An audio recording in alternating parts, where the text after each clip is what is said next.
Meus amados, eu quero saudar a todos com a paz do Senhor e quero convidá-los para uma leitura na primeira carta do apóstolo Paulo aos Coríntios, e o capítulo número 12 e o versículo número 28 até o versículo número 31, que nós lemos assim: E a uns pôs Deus na igreja, primeiramente apóstolos, em segundo lugar profetas, em terceiro doutores, depois milagres, depois dons de curar, socorros, governos, variedades de línguas.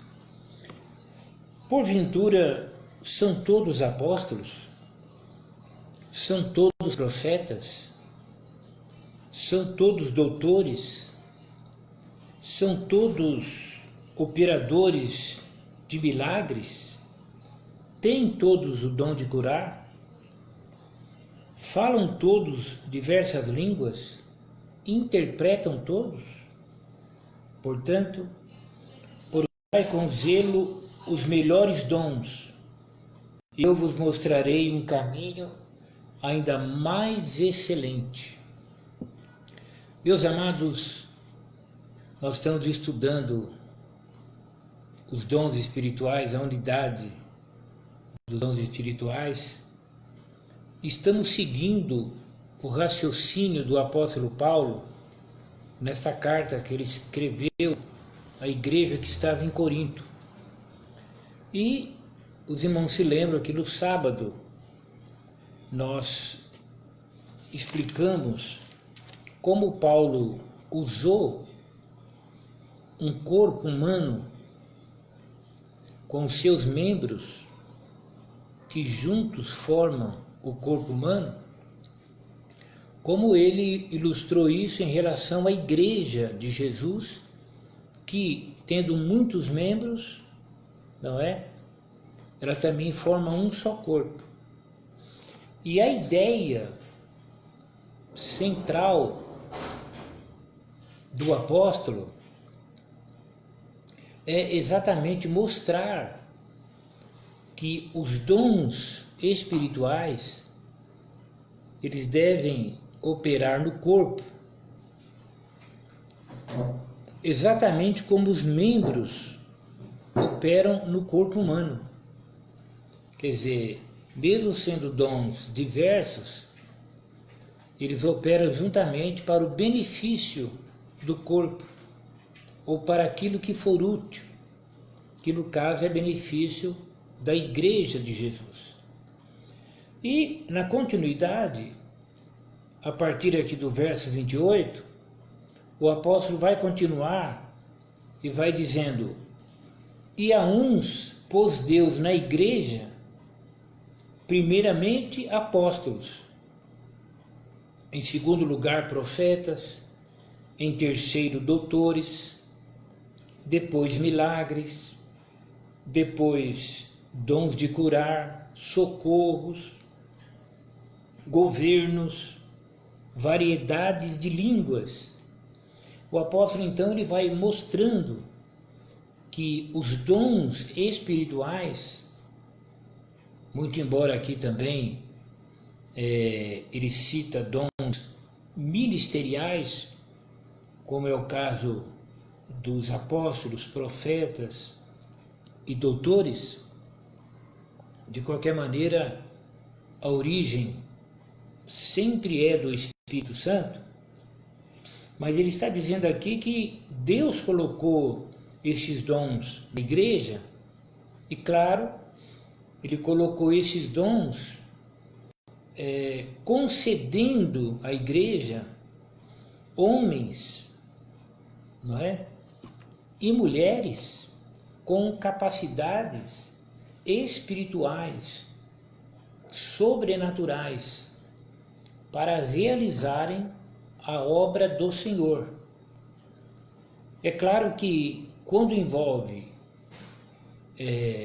funções de liderança da igreja, isso foi concedido aos homens. Jesus chamou os 12 apóstolos. A liderança da igreja eram homens. Mas aqui trata-se dessa capacidade espiritual para que esses dons eles fossem operados pelo Espírito Santo através da vida das pessoas. E ele está relacionando aqui, dizendo que e a uns pôs Deus na igreja. Observe que essa questão de capacidade divina, sobrenatural, aos homens, né, no sentido geral, na igreja, ela vem de Deus. Ó. E a uns pôs Deus na igreja.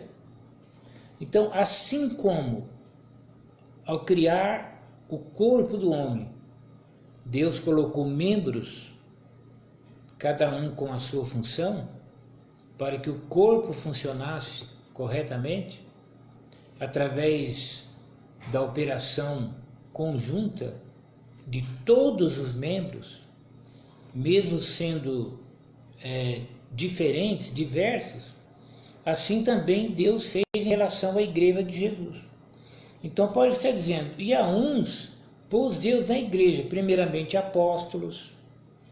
Essa palavra apóstolo, o sentido é enviado.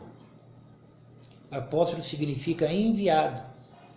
Seria hoje aqueles que nós conhecemos como missionários. Os apóstolos foram os primeiros, né? Em segundo lugar, profetas, homens com uma chamada ministerial profética. Em terceiro, doutores, homens com a capacidade de entendimento muito mais profundo da palavra de Deus, né? Das doutrinas mais profundas da Bíblia, são esses doutores. Depois, milagres, a manifestação dos dons espirituais naqueles que têm esse dom. Depois, dons de curar, vem dons, porque fala de várias formas do Espírito Santo operar essas curas. Socorros, aqui já é uma capacidade de Deus para alguns, né, que tem essa chamada do socorro, da ajuda, momentos dificultosos, quando a igreja precisa de alguém para auxiliar, né, para prestar um socorro.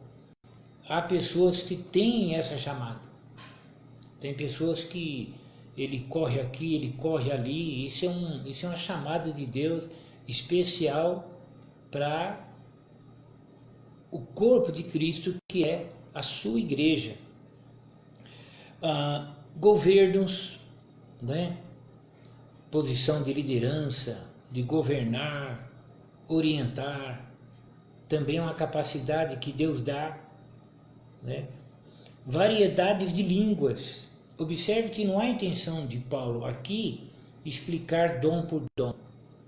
Tudo indica que a igreja de Corinto já estava acostumada ou já conhecia, pelo menos na sua boa parte, a respeito dos dons espirituais. O que a igreja de Corinto estava com dificuldade de entender é que tais dons deveriam ser usados para o bem-estar da igreja, do corpo de Cristo, e não cada um individualmente. Não é verdade? Então, ele cita esses dons, né? E aí, no verso 29, Paulo quer mostrar a eles a respeito da diversidade de dons, da necessidade de serem diversos, porém todos convergir para um ponto chave, o bem-estar da igreja, do corpo de Cristo. Então ele pergunta: porventura são todos apóstolos? Ele está dizendo, Deus colocou apóstolo, Deus colocou profeta, Deus colocou doutores, e ele diz, porventura, são todos apóstolos? São todos profetas? São todos doutores? São todos operadores de milagres? Têm todos o dom de curar? Falam todos diversas línguas? Interpretam todos? Observe que, para todas as respostas a essas indagações do apóstolo, é uma pergunta, é uma retórica, é uma pergunta justamente objetivo de ensinar, porque Paulo sabia muito bem a resposta. E a resposta é não. Porventura, são todos apóstolos? Não. Apóstolos, alguns têm o dom do apostolado. São todos profetas? Não. Alguns têm o dom profético, né, da palavra. São todos doutores? Não. Alguns têm essa capacidade dada por Deus. São todos operadores de milagres? Não. Alguns têm no seu ministério esse dom de cura, não é verdade? Têm todos o dom de curar? Não. Todos nós podemos orar pelos enfermos, mas o dom da cura, a capacidade de curar, nem todos têm. Falam todos diversas línguas? Não. É importante ressaltar aqui que variedade de línguas, e Paulo chama aqui de diversas línguas, ele está falando do dom de línguas estranhas. Nós temos que diferenciar a língua estranha como sinal do batismo no Espírito Santo e a língua estranha como o dom de línguas. Então, todo crente, quando ele é batizado com o Espírito Santo, ele vai falar numa língua incompreensível aos demais. Ou seja, ele vai falar em língua estranha. Porém, nem todos receberão. Observe que a língua estranha, como sinal do batismo com o Espírito Santo, ela é diferente do dom de línguas estranhas. O dom de línguas estranhas são variedade de línguas, é o que Paulo está se referindo aqui. E a língua como sinal é a língua estranha que o crente, quando ele é batizado no Espírito Santo, ele fala em novas línguas, ele exterioriza, né, o poder do Espírito Santo falando em línguas estranhas. Mas ele fala como um sinal. Alguns já recebem, junto com o sinal, ele recebe o dom de variedade de línguas. Mas são casos diferentes. Aqui Paulo está se referindo a diversas línguas. Então a pergunta é, falam todos diversas línguas? Claro que não. Há irmãos que falam língua estranha, foram batizados com o Espírito Santo e ele só pronuncia aquela língua ali, ele não tem o dom de variedade de língua. Mas há muitos irmãos que têm variedade de línguas. Então Paulo está dizendo que nem todos possuem o mesmo dom, não é? E nem todos têm todos os dons. Os dons, eles estão repartidos. Deus não pegou os dons e colocou tudo na mão de um crente só. Eles estão repartidos pela igreja. Eles estão repartidos, mas justamente para que eles possam, numa unidade, trazer benefício à igreja. Então a pessoa não pode... eu tenho dom de profecia, pronto, eu vou profetizar na minha casa. Eu vou profetizar por telefone. E a igreja? Os dons, eles devem, juntamente, na sua diversidade, transmitir saúde, vigor espiritual à igreja. O dom é dado para aquilo que for útil. Então, a ideia, Deus me deu o dom de visão. Deus me deu o dom de revelação. Deus me deu o dom de profecia. Para mim querer ser crente sozinho? Para mim só congregar onde eu posso profetizar? Para mim ficar profetizando todo o culto? Para mim ficar profetizando em casa? Não. O dom é para ser manifesto na igreja, para que todos sejam beneficiados. Então, os dons diferenciados, eles não podem ser usados para o próprio ego. Ah, eu tenho o dom da palavra, então o meu preço é tanto. Há pessoas por aí que para ele pregar uma mensagem é um preço. Se for um estudo bíblico é outro preço. Bom, isso é um absurdo, né? É um absurdo isso. Outros pensam, bom, eu tenho o dom de profetizar, então eu sou mais crente da congregação, eu mereço ter todos os cargos, eu sou o centro das atenções. Não. Esse é um pensamento errôneo, é um pensamento mundano isso. Então não pode haver egocentrismo. Se Deus, irmão, irmã, você que está me ouvindo, se Deus te deu dom de profecia, amém. Dom de revelação, amém. Deus deu, glória a Deus. Mas Ele te deu para quê? Ele não te deu para você ser a estrela da igreja. Ele te deu para você, juntamente com os demais, né? Para que o teu dom, juntamente com os demais, trazer benefício à igreja. Por que temos tantas divisões, tantas denominações? A pessoa se diz, eu tenho o dom de curar, então eu vou abrir uma igreja e vou pregar cura divina. E na igreja dele só tem cura divina. Tudo é cura divina. Tudo gira em cura divina. Quer dizer, o corpo não é um só membro, assim como os dons. Não é um dom, né, que vai tomar o lugar de todos. Não. São diversos dons repartidos a cada um para trabalhar em conjunto para a unidade da igreja. Por quê? Porque todos os dons vêm do Espírito Santo. Os irmãos observem que o problema não é os dons de Deus. O problema é a natureza humana. É a falta de maturidade, a falta de espiritualidade, a falta de conhecimento.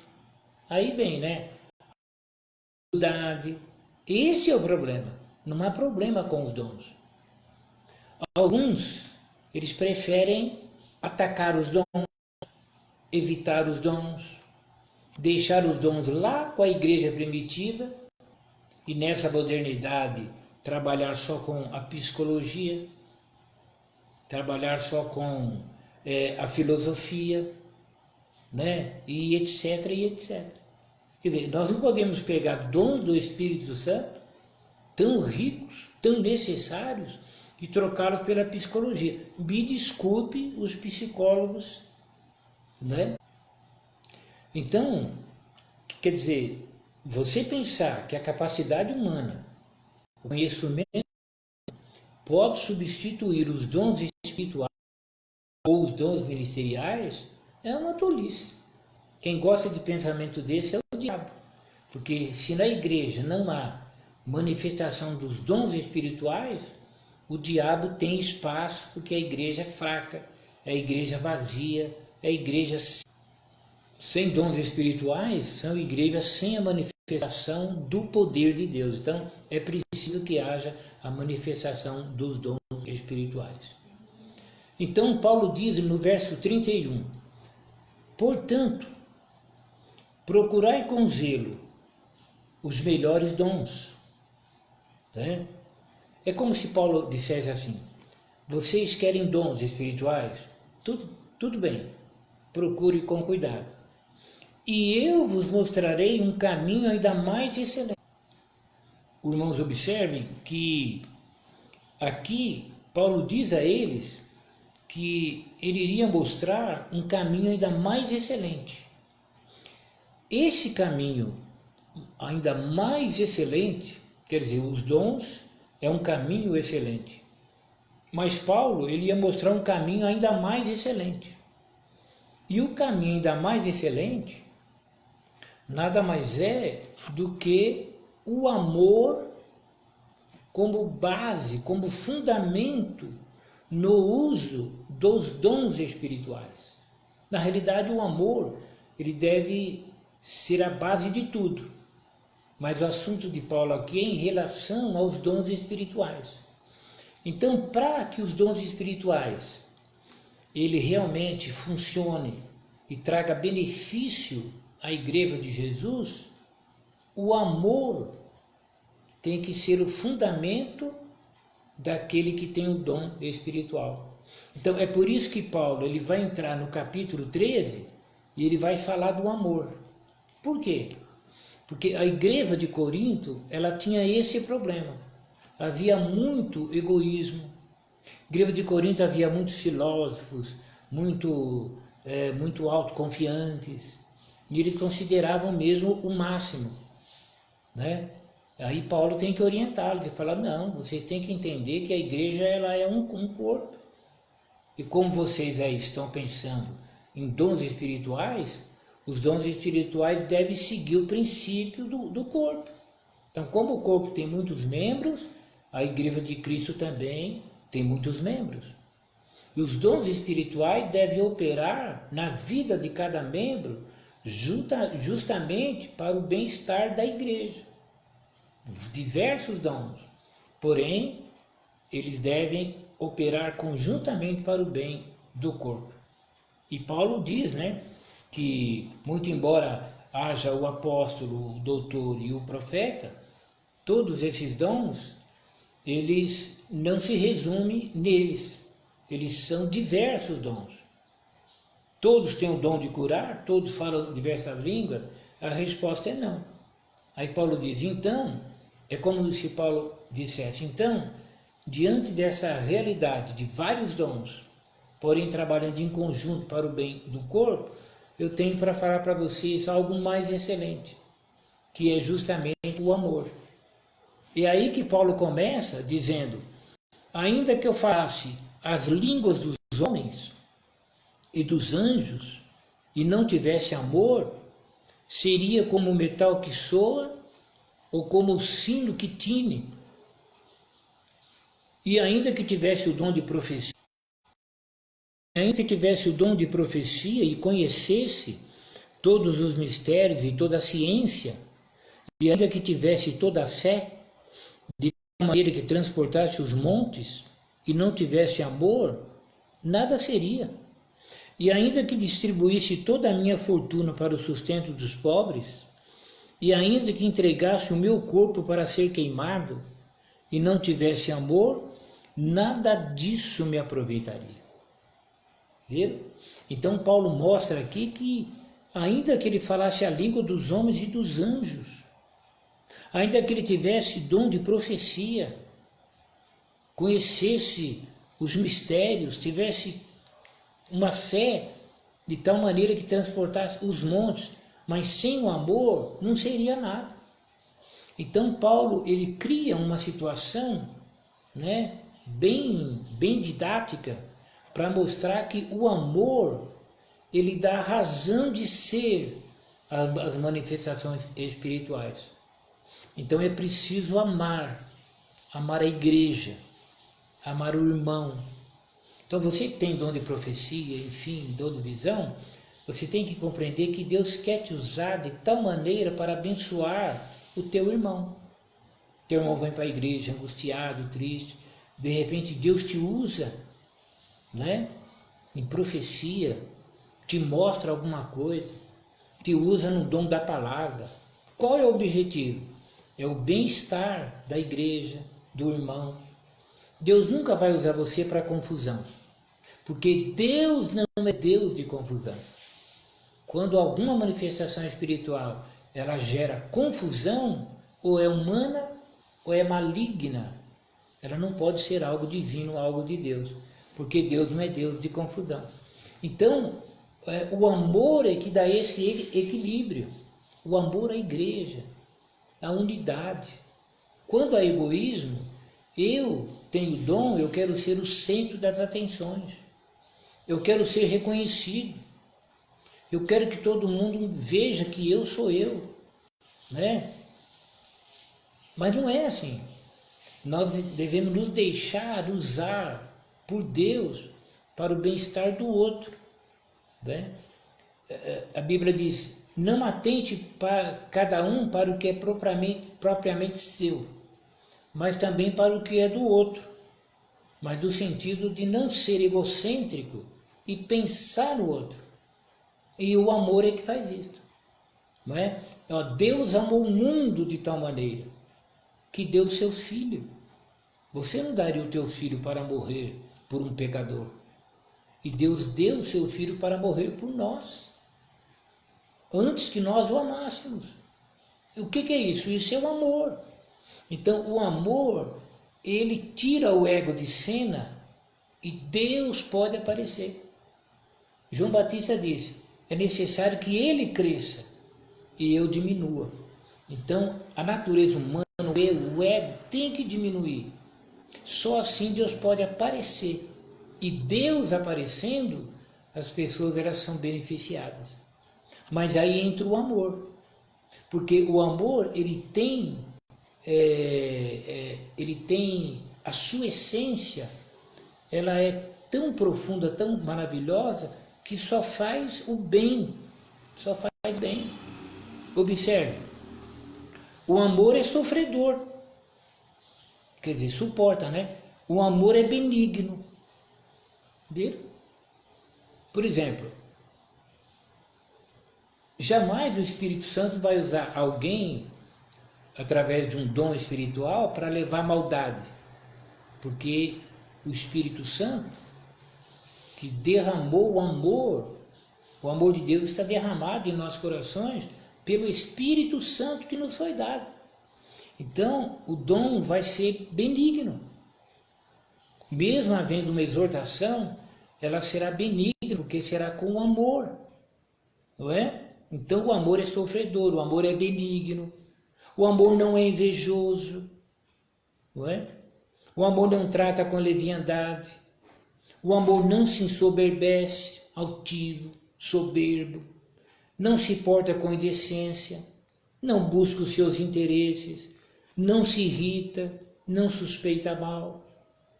Nós estamos numa época, damos uma trégua, né? Nós damos uma trégua por causa do coronavírus.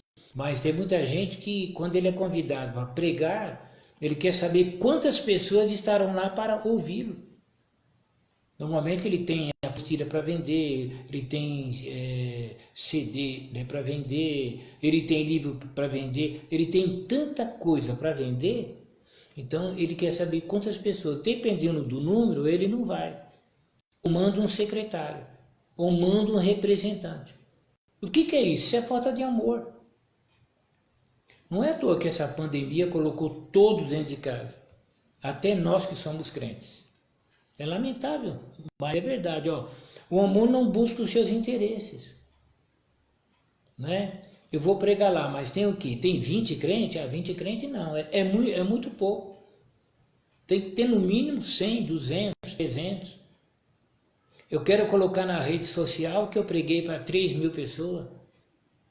Então esse pensamento nosso, egocêntrico, é que obriga a Deus a nos disciplinar, não é? Essa busca pelo nome da igreja, pelo nome da organização, pelo nome do pregador, pelo nome de alguém. Quando nós fazemos os nossos grandes simpósios, nós vamos atrás de pessoas de nome. Por quê? O nosso pensamento é grande se tiver gente grande. Quer dizer, os dons do Espírito Santo nós ignoramos. Nós não valorizamos o que os apóstolos valorizavam, os dons espirituais. Por quê? Porque falta amor. Então a falta de amor, ela traz consequências em todas as áreas. Então, observe, não se porta com indecência, não busca os seus interesses, não se irrita, não suspeita mal, não folga com a justiça, mas folga com a verdade. tudo crê, tudo suporta, tudo espera. O amor nunca falha. Mas havendo profecias serão aniquiladas. Viram? Havendo línguas cessarão, havendo ciência desaparecerá. Não é?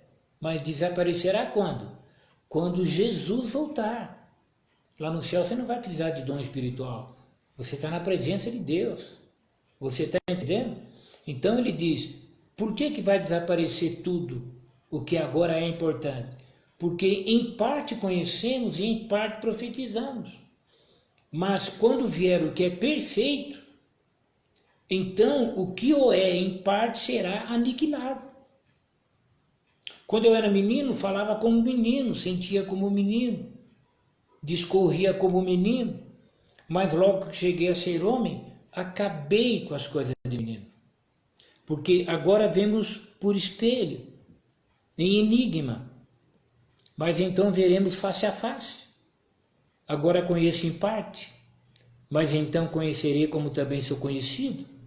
Agora, pois, permanece a fé, a esperança e o amor. Agora, pois, permanece a fé, a esperança e o amor. Esses três, mas o maior desses é o amor. Viram? Então, Paulo está dizendo aqui que o amor ele é o ponto-chave. Por quê? Porque ele vai permanecer. Deus é amor. Então, nós temos que cultivar o amor para que os dons espirituais tenham sentido. Paulo não está condenando os dons. Esse aniquilar é porque lá no céu não vai precisar dos dons espirituais. Aqui precisa, por quê? Porque você não vai vencer o diabo com a psicologia. Você não vai vencer o diabo com coisas seculares. Você não vai vencer o diabo com tecnologia. Você vence ele com as armas espirituais, com o poder de Deus. Imagine você que o diabo não conhece a mente das pessoas. O diabo não pode conhecer o pensamento de ninguém. Só tem 3 pessoas que podem: Deus, Jesus e o Espírito Santo. Nem os anjos conhecem o coração, só Deus conhece. Enganoso é o coração do homem e perverso. Quem o conhecerá? Eu, Senhor, esquadrinho para dar a cada um segundo as suas obras.